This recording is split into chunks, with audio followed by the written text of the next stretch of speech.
ቤት ኪራይ አለ እንዴ? ቤት ኪራይ አለ ምን አይነት ቤት ነው?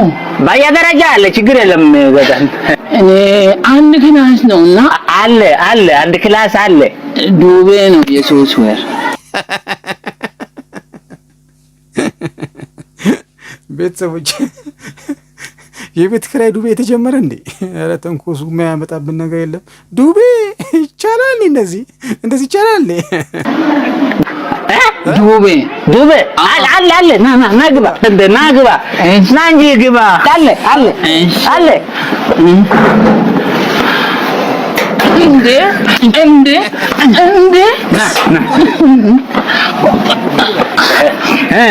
ምርጥ ቤት ነው። አየቤቱ አው ምርጥ ቤት ትገባለህ? አልገባም። ብር ተበድሬ ልምጣ እንዴ